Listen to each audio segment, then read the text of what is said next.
Good afternoon and welcome to live special coverage of Decision Day over at the Federal Reserve. This is Straight Arrow News and I am the business correspondent here, Simone Del Rosario, and I am joined by former Kansas City Fed President Tom Hoenig. Tom, thank you so much for being with us this afternoon. Happy to be with you. Thank you for having me. We're about 5 minutes away from Fed Chair Jerome Powell taking to the podium, so I want to get right into what the Fed's FOMC meeting results were today. As we saw from his statement that was released about 25 minutes ago, there is obviously no rate cut. No one was expecting a rate cut this month. But interestingly enough, their projections now are showing just one rate cut for this year. And that is compared to 3 rate cuts that they were projecting back in March. Now, the only difference in the Fed's statement this time around was a little bit of a glimmer of hope, and I think that has something to do with this morning's inflation report, which is that last month they had said there had been a lack of further progress toward that 2% inflation objective. And this month they are saying there is modest further progress. So true to the Fed, Tom, and you know more about this than I do, that slight word change can mean a lot. What do you take away from what we're learning from the Fed today? I think that the numbers that came in were slight is the right word. Very little change, and the economy is in kind of a steady state right now with inflation running at 3%. It has been for really close to a year, although it's come down from highs. It's still in the 3% range. That continues, and so they really do have to stick to the higher for longer scenario in their alternatives. And that's what they're doing. But they don't want to give the impression that they're ready to raise or that they are not going to eventually cut. So that's why they put the glimmer of hope in there by looking at the very small improvement so that you don't spook the market and you don't have a rapid decline and you don't have interfere with confidence in the market. So that's what they're trying to do. Stay the course. Inflation's still too high. They're not close to the 2%. But they don't want to scare the market or the financial industry, and therefore they're giving that ray of hope for the future. Not as quickly as people had hoped, but still it's on the line of vision, if you will, going forward. Yeah, those economic projections I was talking about, now the Fed is looking at higher inflation than they were for the year just a few months back.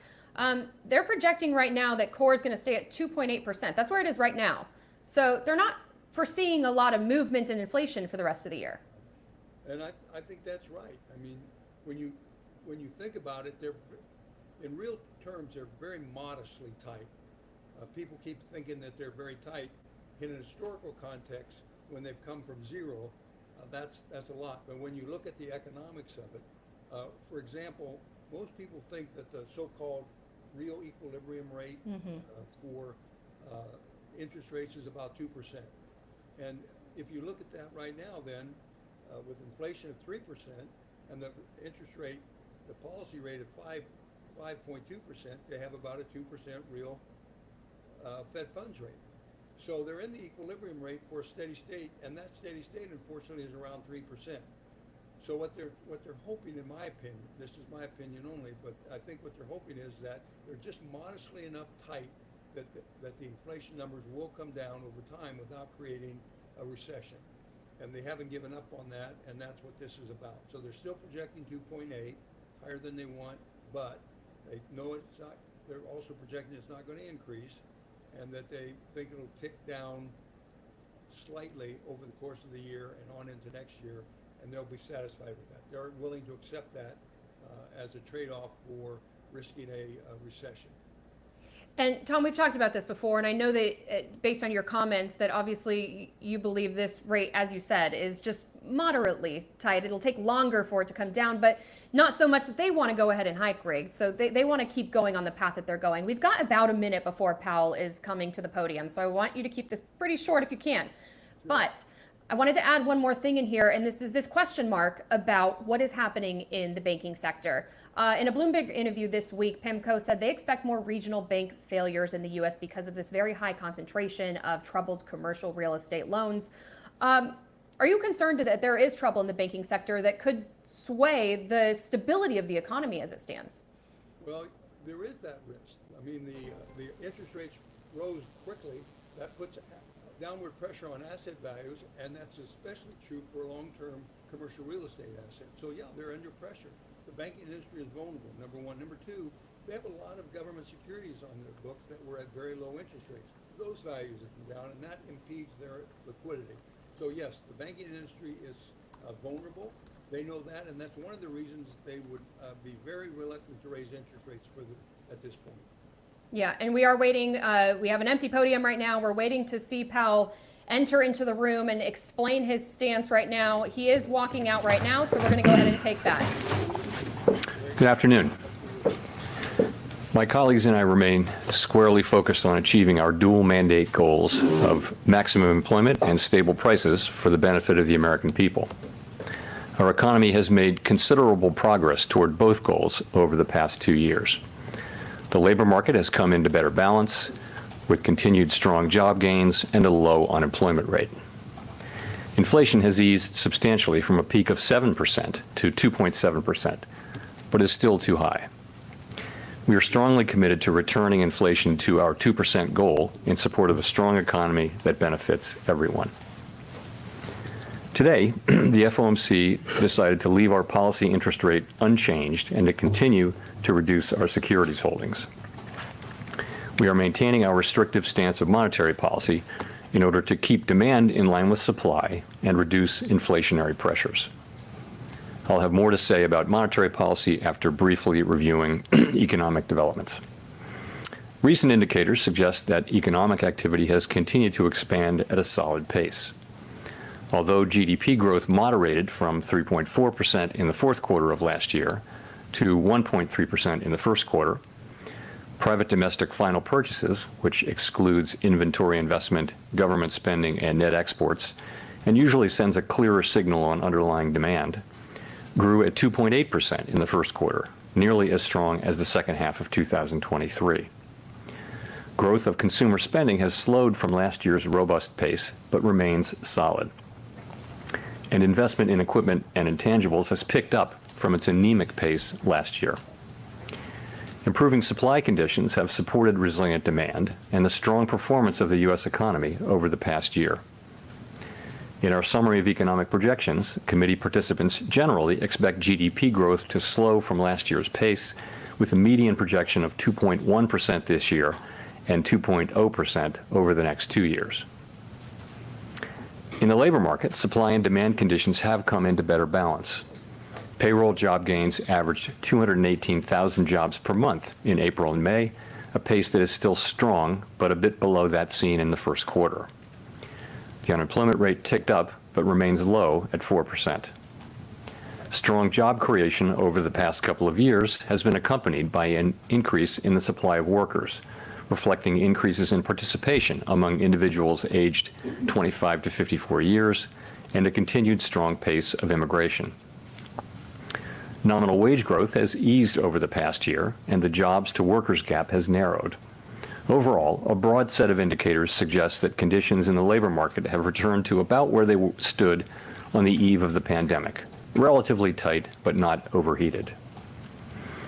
FOMC participants expect labor market strength to continue.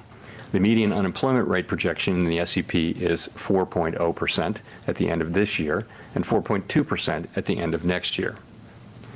Inflation has eased notably over the past 2 years, but remains above our longer-run goal of 2%. Total PCE prices rose 2.7% over the 12 months ending in April. Excluding the volatile food and energy categories, core PCE prices rose 2.8%. The Consumer Price Index, which came out this morning and tends to run higher than the PCE price index, rose 3.3% over the 12 months ending in May, and the core CPI rose 3.4%.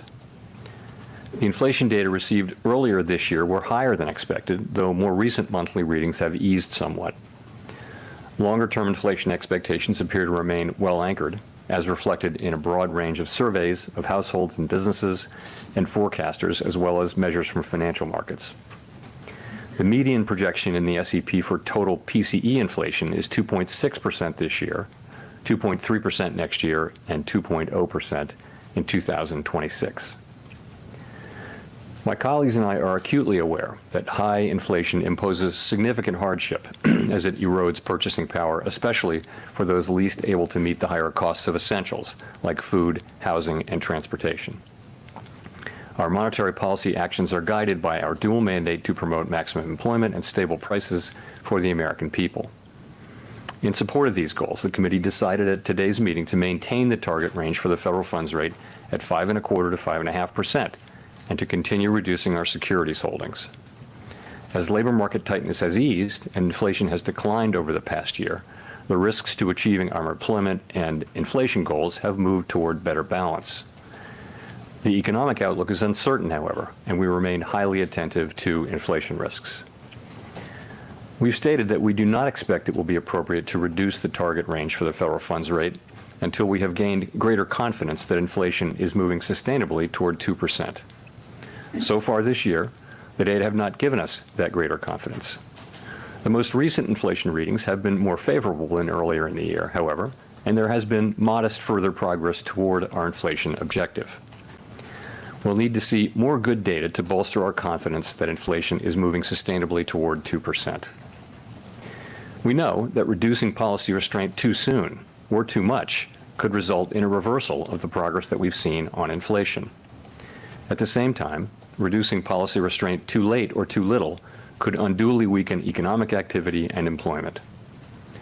In considering any adjustments to the target range for the federal funds rate, the committee will carefully assess incoming data, the evolving outlook, and the balance of risks. In our SEP, FOMC participants wrote down their individual assessments of an appropriate path for the federal funds rate, based on what each participant judges to be the most likely scenario going forward. If the economy evolves as expected, the median participant projects that the appropriate level of the federal funds rate will be 5.1% at the end of this year, 4.1% at the end of 2025, and 3.1% at the end of 2026. But these projections are not a committee plan or any kind of a decision. As the economy evolves, assessments of the appropriate policy path will adjust in order to best promote our maximum employment and price stability goals. If the economy remains solid and inflation persists, we're prepared to maintain the current target range for the federal funds rate as long as appropriate.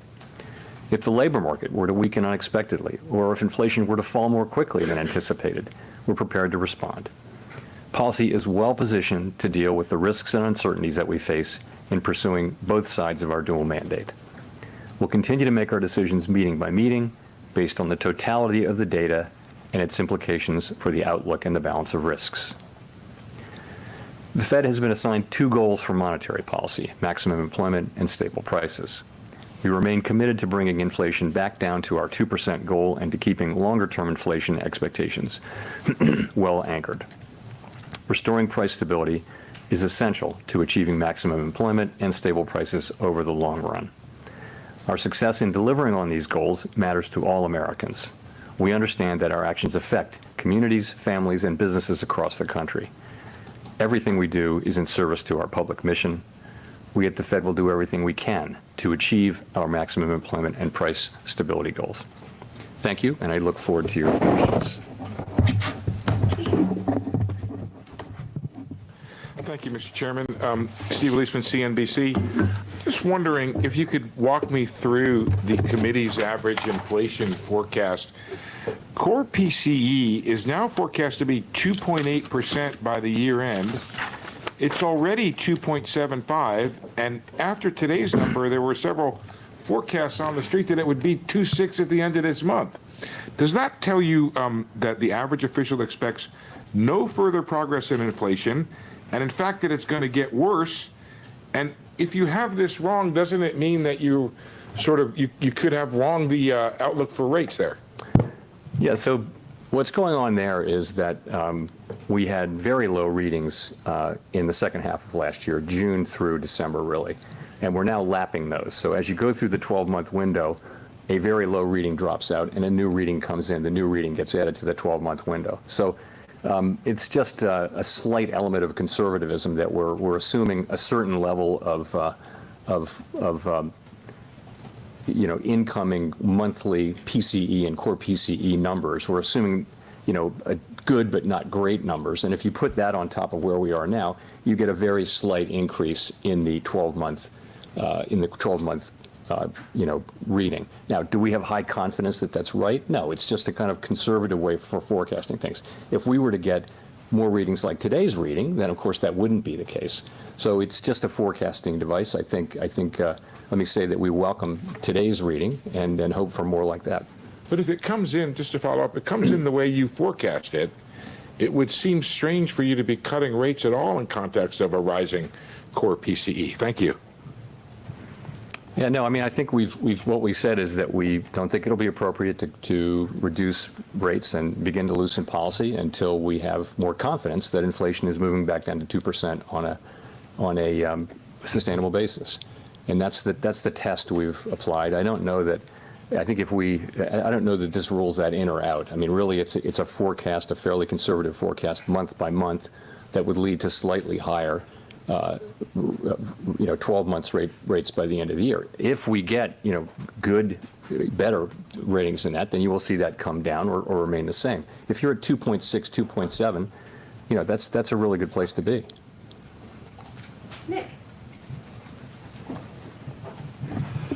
Nick Tamarosa of the Wall Street Journal. Chair Powell, if I look at the rate projections, I see 15 of the 19 that are anticipating either one or two cuts this year, fairly evenly split between the two. And so I wonder if you could explain a little bit more the nuances or the differences there. Would 2 or 3 more inflation readings, like the one that we saw this morning, make a September interest rate cut possible? So as far as the SEP part of that is concerned, as you know, I talk to all of the other participants on the FOMC every cycle, and we talk about their summer of economic projections and the their dot plot and everything. And what I hear and see is that people are looking at a range of plausible outcomes, and in many cases they're thinking, I can't really distinguish between two of these. They're so close for me. These are very close calls. But we ask them to write down the most likely one, so they do. And I think as you've said, there's 15 of the 19 are kind of clustered around 1 or 2. So I think I would look at all of them as plausible. But I'd look at I think that does tell you kind of what the committee thinks. But what everyone agrees on is it's going to be data dependent. No one brings to this or takes away from it, that is on the committee, a really strong commitment to a particular rate path. It's actually just their forecast, and it's a combination of their forecast and their own reaction function. But again, everyone would say that this is very data dependent, and I don't hold it with high confidence. And I think if you're looking for and don't really think that they're not trying to send a strong signal that this is what I think is the right thing. It's just what they think at a given moment in time, subject to data. In terms of future meetings, we haven't, we don't make decisions about future meetings until we get there. I think in terms of what we need to see, I mentioned it earlier, we want to gain further confidence. Certainly, more good inflation readings will help with that. I'm not going to be specific about how many because, really it's going to be not just the inflation readings, it's going to be the totality of the data. What's happening in the labor market, what's happening with the balance of risks, what's happening with the forecast, what's happening with growth. You look at all of that and you ask, are we confident? Have we reached an appropriate level of confidence that inflation is moving down sustainably to 2%? Or alternatively, do we see really unexpected signs of weakness in the labor market that would call for a response? Which is another thing that could happen. But again, we don't see that, and we see today's report as progress and as building confidence. But we don't see ourselves as having the confidence that would warrant beginning to loosen policy at this time. And if I could quickly follow up, did you or any of your colleagues change your interest rate projections after 8:30 or whenever you got the inflation numbers today? So this happens too often, but it does happen. It just is, data came, I think it happened a few meetings ago. So when that happens, when there's an important data print during the meeting, first day or second day, what we do is we make sure people remember that they have the ability to update. We tell them how to do that. And some people do, some people don't, most people don't.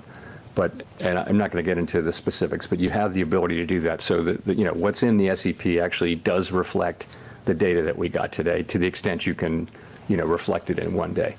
I think we'll see PPI tomorrow. We'll know more about the PCE reading as the month goes on, but the initial CPI reading and its, kind of first level translation to PCE, we did have this morning. We were briefed about it, and people were able to consider whether they should make changes. And as I said, some people generally do, but most people generally don't.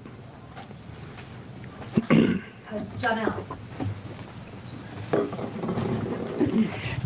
Hi, Chair Powell, Janelle Marte from Bloomberg. As you noted, the labor market is now in many ways back to where it was before the pandemic. I wondered if you could comment on how officials are viewing that. So do you think that there still needs to be more cooling in the labor market to bring inflation all the way down to 2%? Or is there any sense that maybe the labor market is more vulnerable now to higher rates now that many of those imbalances have eased? Sure. So by so many measures, the labor market was kind of overheated 2 years ago, and we've seen it gradually move back into much better balance between supply and demand. So what have we seen? We've seen labor force supply come up quite a bit through immigration and through recovering participation. That's ongoing mostly now through the immigration channel, but still we've had some increases in prime age labor force. In terms of on the demand side, we've seen quits moving down. We've seen job openings moving down. We've seen wage increases moving from very, very high levels a couple of years ago back down to more sustainable levels. We have seen unemployment creep up now 0.6 over the course of a year or so, very, very gradually. So you put all that together, what you have is still low unemployment, still 4% unemployment, historically low. But it's moved up a little bit. It's softened a bit, and that's an important statistic. But more than that, you've got strong job creation. You have payroll jobs still coming in strong, even though there's an argument that they may be a bit overstated, but still they're strong. So that's what we see. We watch the labor market, of course, and the economy as a whole, but the labor market very carefully, and that's what we see. We see gradual cooling, gradual moving toward better balance. We're monitoring it carefully for signs of something more than that, but we really don't see that. As a quick follow-up, the surveys that make up the jobs report are showing different tales. There's been some divergence, especially we saw in the last report that we got on Friday. So how do you interpret that, and how does it change your view on the labor market? So sometimes you can't reconcile the differences. You just have to look at it and try to understand. And that's why it always makes sense to look at a series, in 3, 6, and 12 months of things rather than just one report. But you're right to point to the last report where there were job losses in the household survey, job gains, big job gains in the establishment survey. So, we're left with ambiguous results, and we have to deal with that uncertainty around data. Nonetheless, the overall picture is one of a strong and gradually cooling, gradually rebalancing labor market.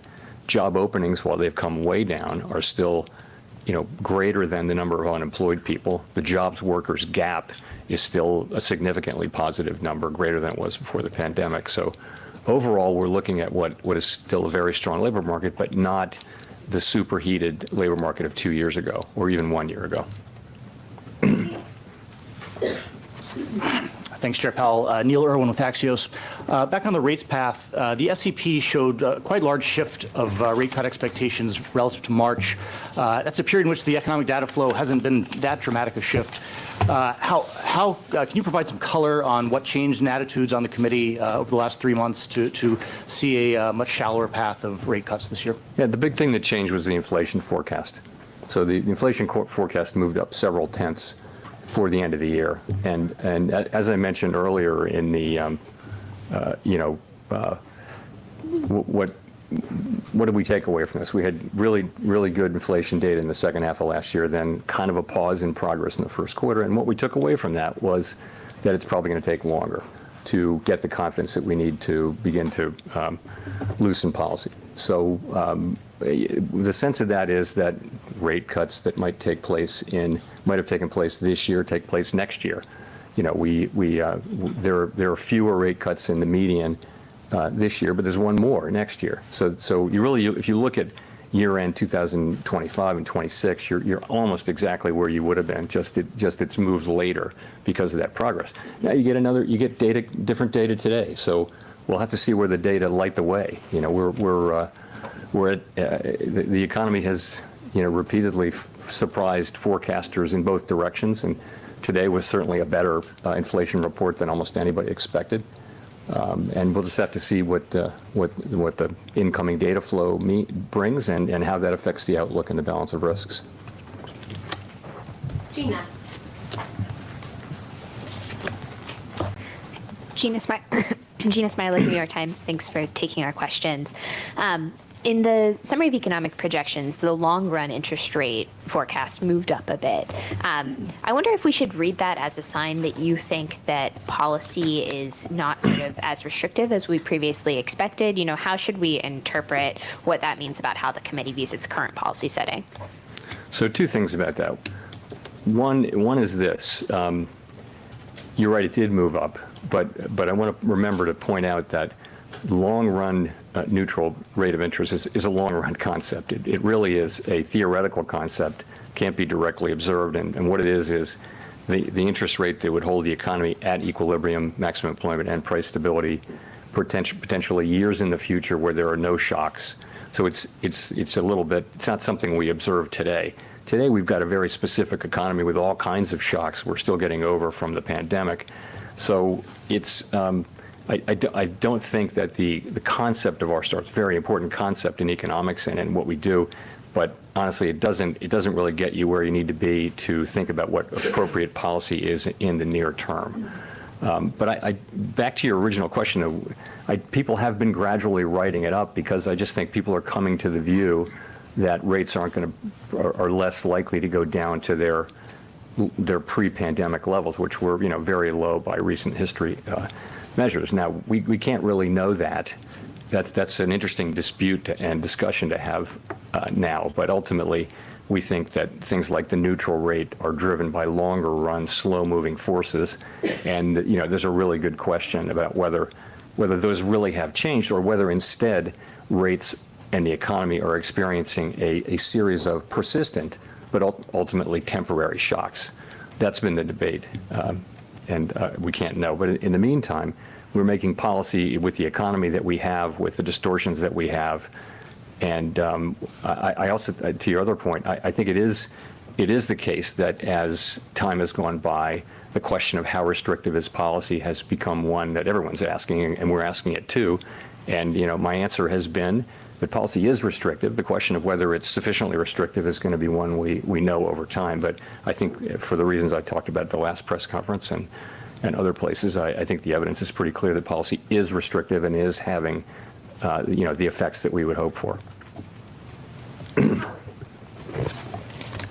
Well, thanks, Chair Powell. Howard Schneider with Reuters. Just to carry that a little further, should we read this as a conclusion, the combination of tipping to one cut this year and acknowledging further progress on inflation as kind of a mark to market on the level of restrictiveness that you need, that you in fact have concluded that you weren't quite there yet?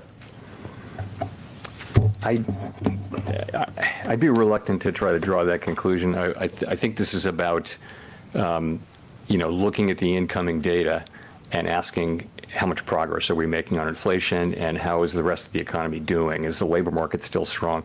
That's what we're thinking about.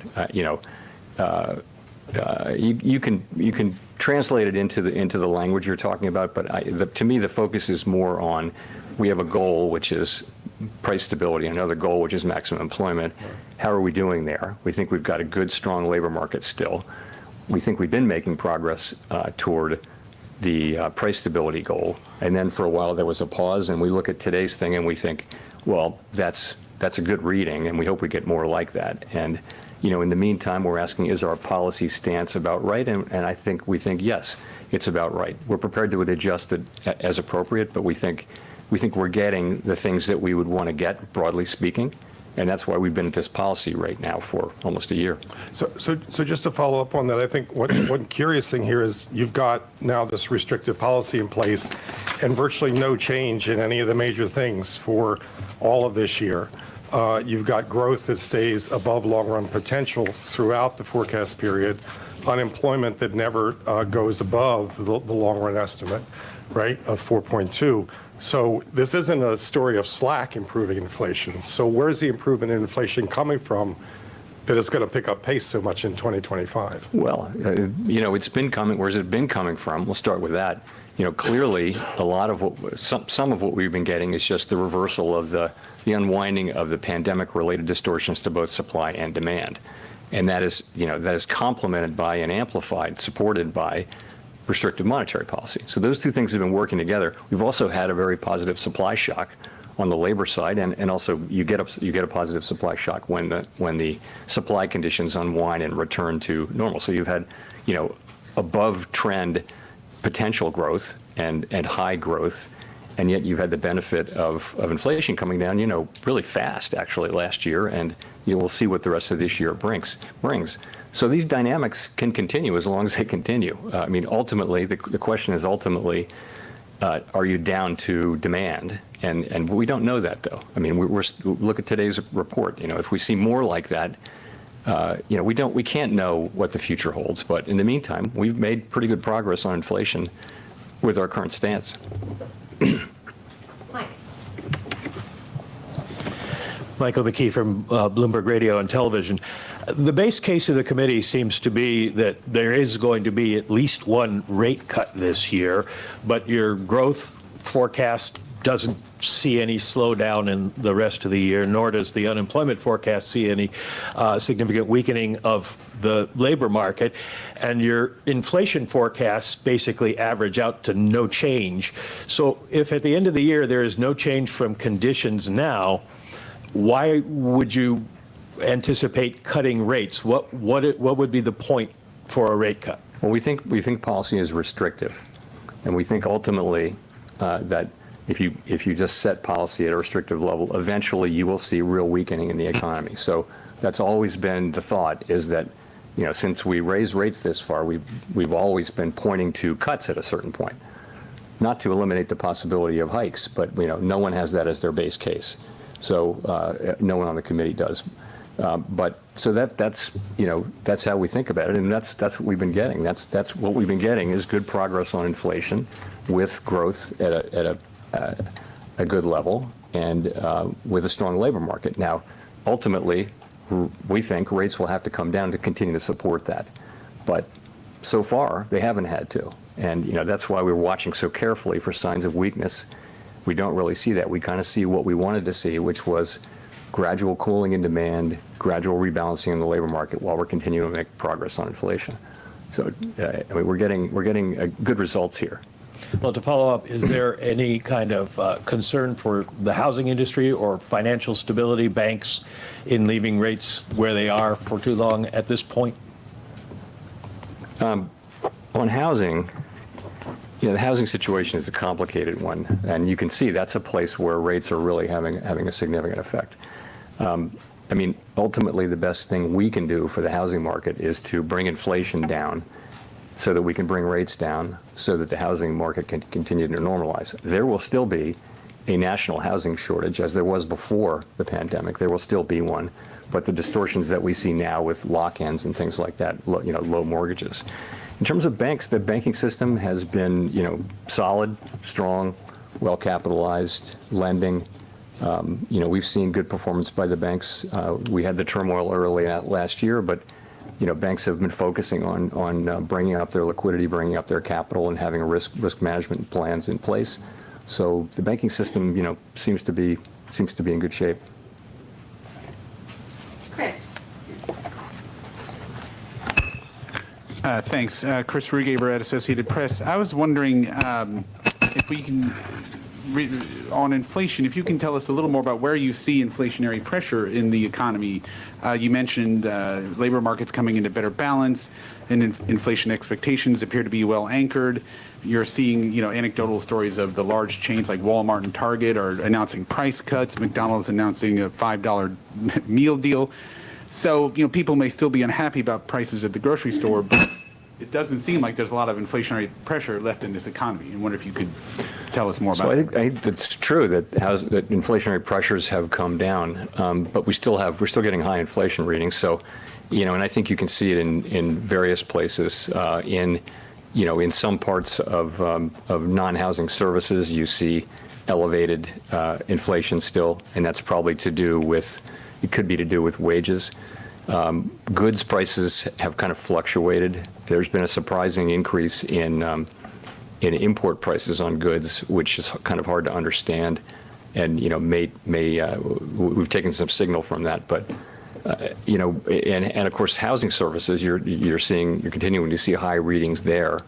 To some extent, that's catch-up inflation from earlier pressures. But overall, you're right. Inflationary pressures have come down. As I mentioned, the labor market has come into better balance. Wages are still running, I would say, above a sustainable path, which would be that of trend inflation and trend productivity. You're still seeing wage increases moving above that. We haven't thought of wages as being the principal, cause of inflation, but at the same time, getting back to 2% inflation is likely to require return to a more sustainable level, which is somewhat below the current level of increases in the aggregate. Rachel. Hi, Chair Powell, Rachel Siegel from the Washington Post. Thanks for taking our questions. There's obviously a lot of focus on how many cuts could be expected this year, but can you give us a sense of what one cut by the end of the year would actually do to the economy, what you think would be a meaningful difference if there was a cut by the end of the year, or even two? I think if you look back in 5 or 10 years and try to pull out the significance to the U.S. economy of one 25 basis point rate cut, you'd have quite a job on your hands. So that's not how we look at it. Really the whole rate path matters, and I do continue to think that when we do start to loosen policy, that will show up in a significant loosening in financial market conditions, and the market will price in what it prices in. I have no way of saying, we're not at that stage, so I don't know what we'll be thinking about at that time. But it's a consequential decision for the economy, and you want to get it right. And fortunately, we have a strong economy, and we have the ability to approach this question carefully, and we will approach it carefully while we're very much keeping an eye on downside economic risks should they emerge. And you've been talking about this clear sense that it's just going to take longer to have the confidence that's needed for rate cuts. Is there something about what happened in the first couple of months of the year that you're seeing differently now with more time or hindsight? Do you still characterize it as expected bumpiness or something more lasting that is affecting your policy for the rest of the year? We always want to avoid the tendency to dismiss the parts of inflation that we don't like and just make it go away.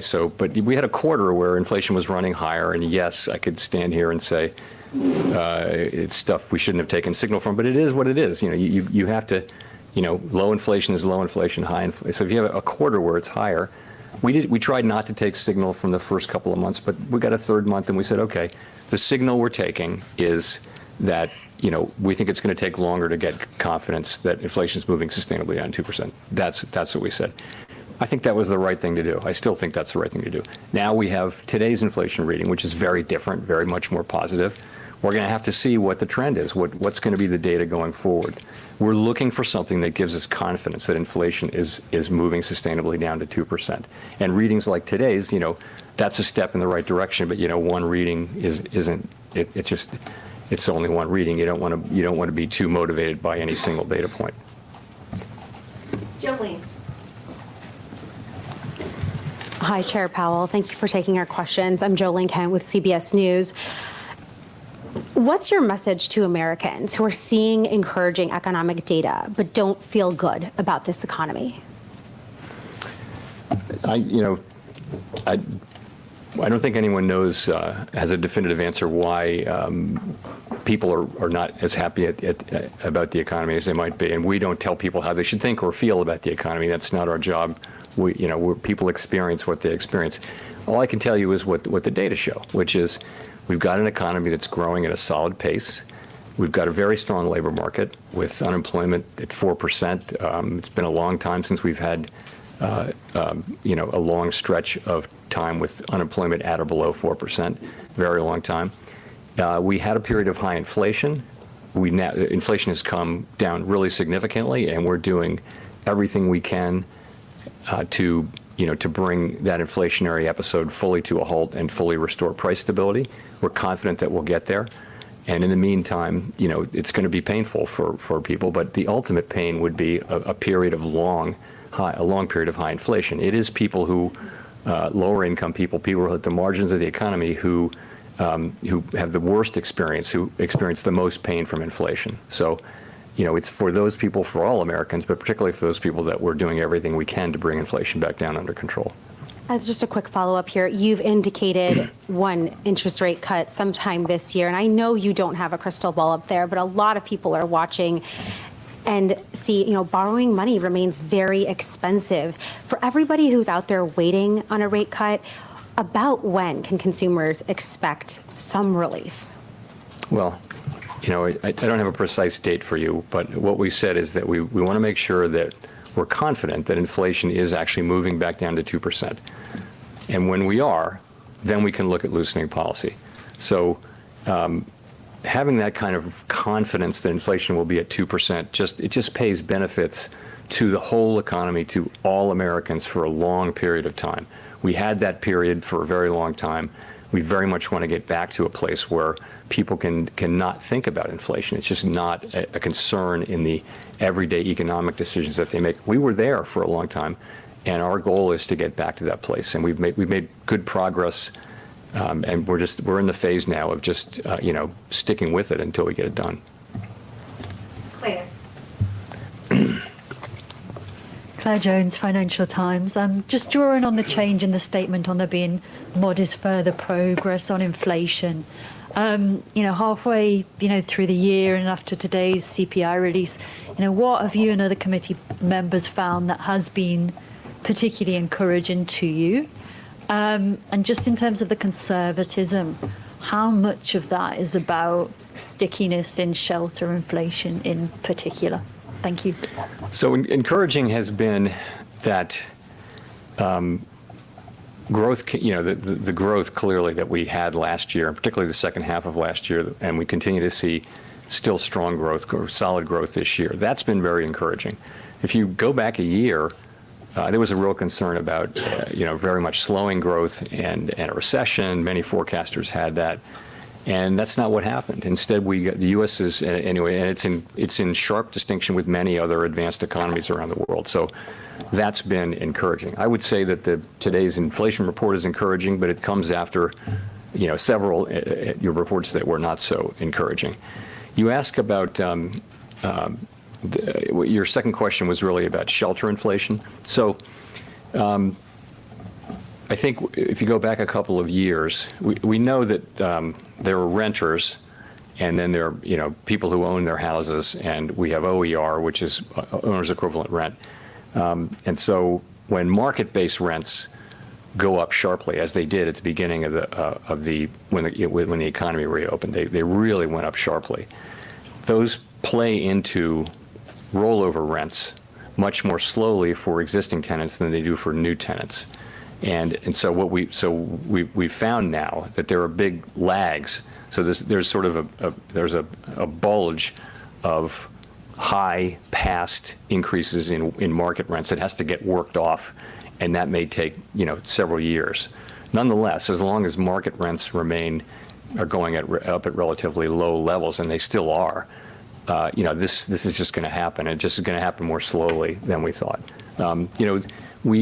We also do sort of this thing where we impute a rental value to owned homes, and that's many countries around the world do that.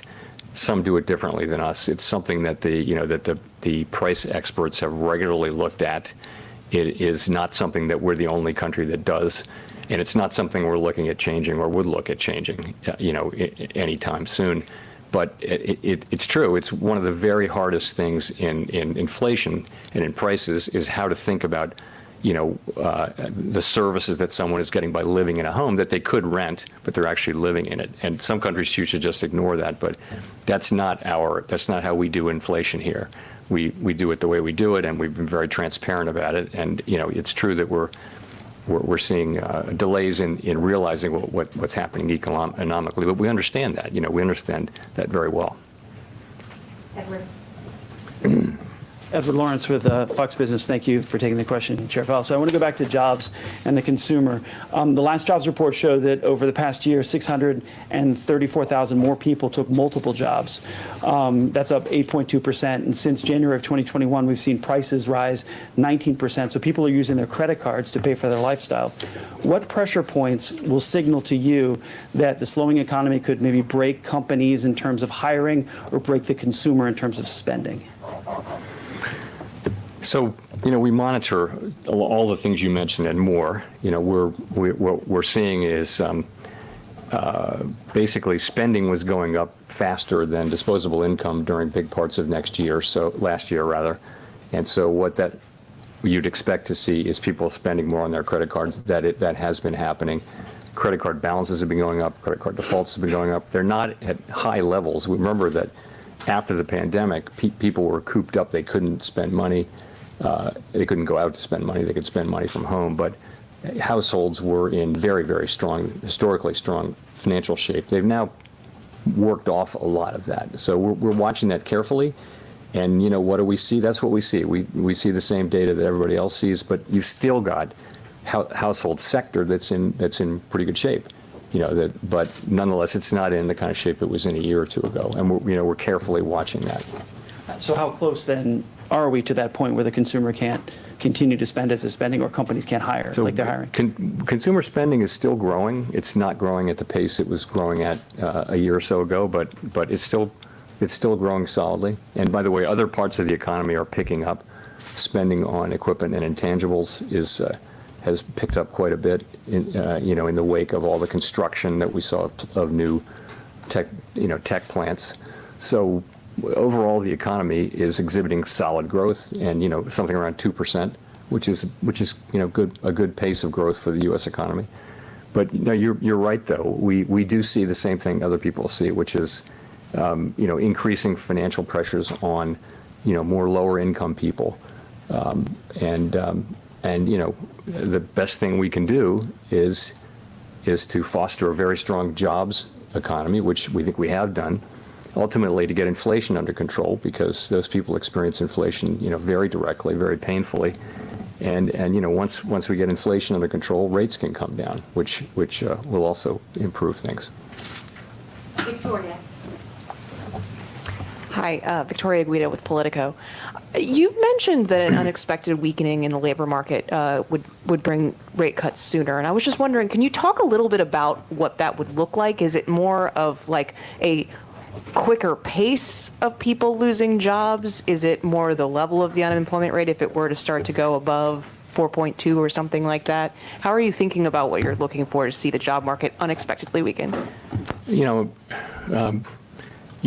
When I say unexpectedly, the first thing is more than kind of is in our forecast or in common forecasts. So something more than that.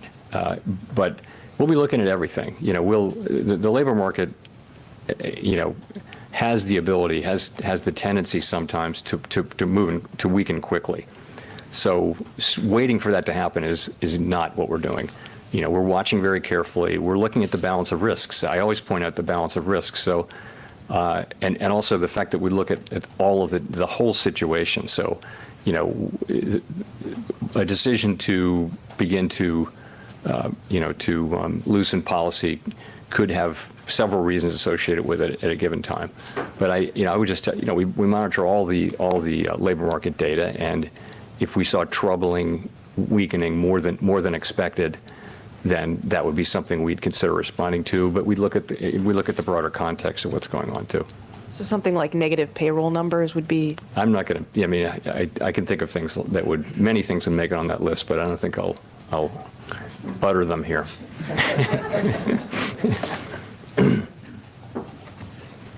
Thank you, Chair Powell. Simon Urbanovich with The Economist. May I ask, you mentioned with the slightly higher PCE readings earlier this year that it wasn't 1 or 2 months, but 3 months that tipped you to be a bit more cautious in the rate outlook. Should we take from that it looks like May will be quite good for PCE as it was for CPI? Does that imply that kind of 2 more good months would reinstill the confidence that rate cuts could be coming sooner than you currently project?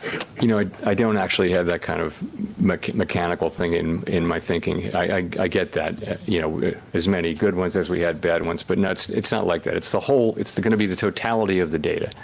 The labor market data, the growth data, in terms of inflation, you'd want to see real progress that builds your confidence that we are on a path down to 2%. And I don't want to try to give you specific numbers of things because that points to dates, and I just don't think we're not at a point of being able to do that.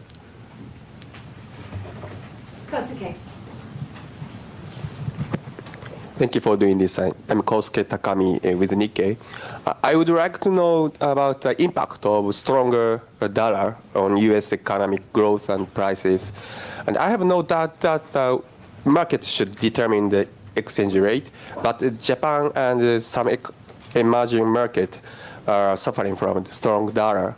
So I want to know if it is having a positive impact on U.S. economy in total. Thank you.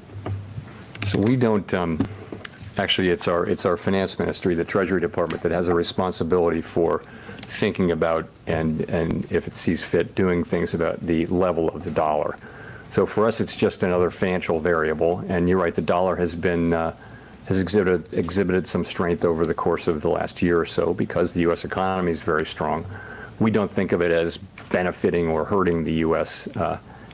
We don't manage the level of the dollar. That's not our job. It's not, and for our economy, what we're trying to foster is maximum employment and price stability. And we feel like we've made good progress on both of those goals over the course of the past year. Jennifer. Thank you, Chair Powell. Jennifer Schonberger with Yahoo Finance. You said you would cut rates before inflation falls to 2%.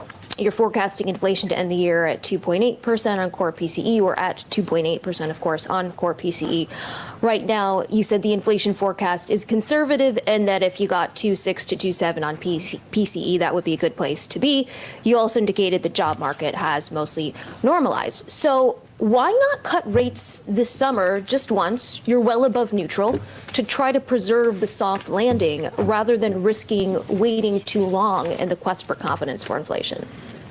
So we're well aware of the two-sided risks here. Let me just say, we understand that if we wait too long, that could come at the cost of economic activity, of employment, of the expansion.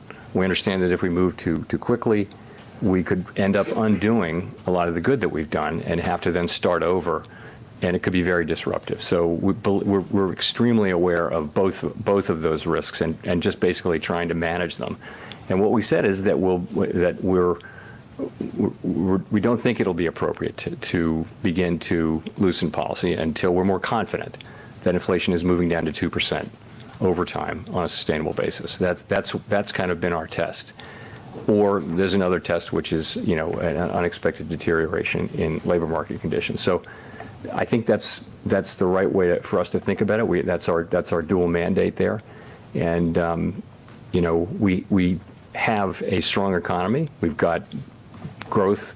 All forecasts are very commonly around 2%. That's a strong growth rate for our economy. The labor market continues to print jobs at a pretty high rate. Unemployment's still low, so we have the ability now to approach this question carefully, and that's what we're doing. And just to follow Chair Powell, do you need to be ahead of a weakening in the labor market? Otherwise, is it too late, given that the labor market is a lagging indicator, right, when you look at the monthly jobs data? Yeah, we completely understand that that's the risk, and that's not our plan, is to wait for things to break and then try to fix them. We're trying to balance these two goals in a way that is consistent with our framework, and we think we're doing that. Evan. Thank you, Chair Powell. Evan Reiser with Market News International. You have mentioned before the framework review process will start in the latter half of the year.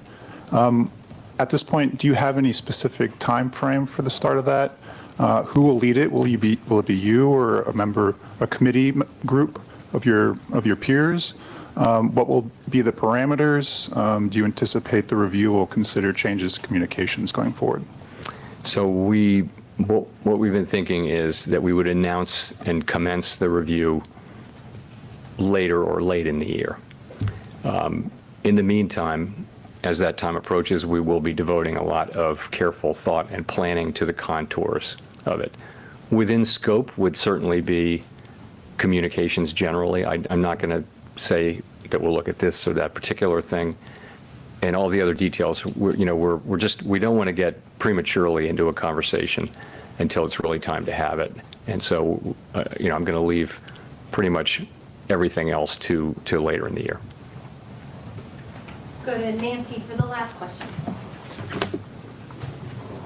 Hi, Chair Powell. Nancy Marshall-Genzer with Marketplace. Just one more question on housing. Can you still cut rates with shelter prices high, or will you wait until they start to moderate a bit? I wouldn't. There isn't any one variable like housing prices moderating that would really decide against what we're doing. We've got an overall test, which is greater confidence that inflation is moving down to 2% on a sustainable basis. That's our overall test. Or alternatively, we see unexpected weakening in the labor market. So those are two different tests. I would say, we're not looking at any one price in any one sector and saying that's the one. We don't target housing prices, for example, and we don't target wages. We target aggregate prices and overall employment. So, but if housing prices remain sticky, could that slow down the pace of rate cuts? I think you'd look at we'd be looking at the aggregate numbers and asking ourselves what's going on here with inflation at the aggregate level. And of course, if any price that contributed to ongoing inflation would matter. Any price that contributed to ongoing disinflation would matter too. But I wouldn't single out housing as having a special role there. Thank you very much.